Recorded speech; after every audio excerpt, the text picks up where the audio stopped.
طيب ikibazo cya mbere yarabajije nibijyanye na sujud ziri mu swala. Izo ngizo sinzi nimba wenda hari ikibazo twaba tuzifiteho. Turi gusari salatu dhuhur, salatu al-asr, salatu al-isha, uko byagenda kose turajya sujud. Izo ndumva nta kibazo tuzifiteho. Hakagira sujud udasari.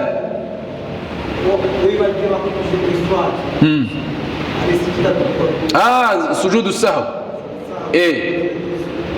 Urashaka kumenya ngo ni ryari tuzisari imbere ya salam, ni ryari tuzikora nyuma ya salam. Tayeb, ahlul ilm abamenyi muri fiqh bagerageje gushingira kuri dalil, batugaragariza ukuntu bitandukanye.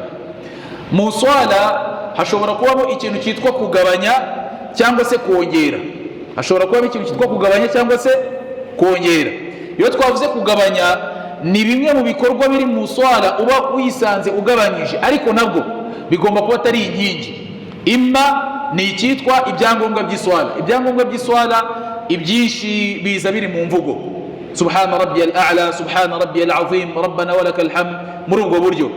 Mu bindi bigaragaza ibyangombwa, mu byangombwa by'iswala harimo icyo ya tahiyatu twicara bwa mbere, kwa kwicara kwa mbere ku swala tuba turi bwicaremo inshuro ebyiri, ibyo bakunda kwita tahiyatu ya mbere na tahiyatu ya kabiri. Atahiyatu ya mbere iyo wayibagiwe witwa yuko ugabanyije mu swala. Hari ibyo ugomba gukora ariko uragabanyije mu swala. Na za subhana rabbiyal a'la zira adhkari dukora turi mu swala, hari aho ushobora kuyibagirwa, ubwo nabwo ugabanyije hehe? Mu swala. Kuko iki kintu utakoze cyari kiri mu swala, sujudu sahwi yo kugira ngo ize kuza kubyuzuriza cyangwa se kubitunganya, ibigomba kuza mu swala. Ibigomba kuza hehe? Mu swala. Ni hahandi mbere yuko imam atora salam ahita abanza akajya hehe? Kuri sujudi. Nubango iyi sujudu sahwi ije mu swala. Ariko hakabaho icya kabiri twavuze cyitwa kongera.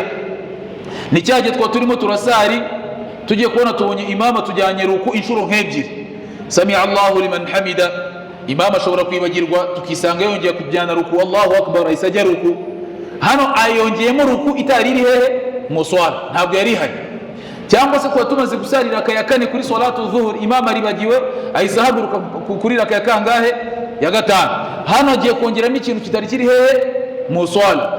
Ubu rero iyo hari inyongera mu swala, abamenyi batugaragariza ngo sujudu sahw, sujudu sahw y'iki kintu cyaje kitari kiri mu swala, n'ubundi sujudu sahw yacyo ibigomba kuza hanze y'iswala.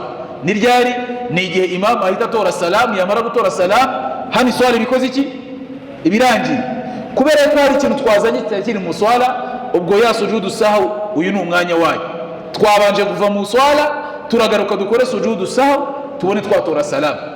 Ubwo icyitwa inyongera itari mu swala, sujudu sahw yacyo iba ryari? Nyuma y'iswala. Icyo wagabanyije cyitwa ko cyari kiri mu swala, ubwo sujudu sahw yacyo iraza hehe? Iraza mu swala, wallahu a'lam. Hanyuma ikindi kibazo ku bijyanye na za sunna Rasul sallallahu alaihi wasallam yatubwiye, sunna za raka 12. Nta kibazo. Sunna za raka 12 ku munsi. Mbere ya salatul fajr raka 2, mbere ya salatul fajr raka zingahe? Nyuma nta raka zindi zihari, nta sunna ihari. Hanyuma mbere ya salatu adh-dhuhr raka 4, ubwo zibaye zingahe? 6. Nyuma ya salatu adh-dhuhr hari raka 2 zibaye 8. Salatul asr ari mbere ari na nyuma nta kintu gihari. Uretse ko hari hadithi ni Muhammad sallallahu alaihi wasallam agaragaye yuko hari ubwo Rasul yajyaga anyuzamo agasarira ka 4 mbere yuko asari salatu al-asr, ariko izi ntago zibarirwa muri za zindi.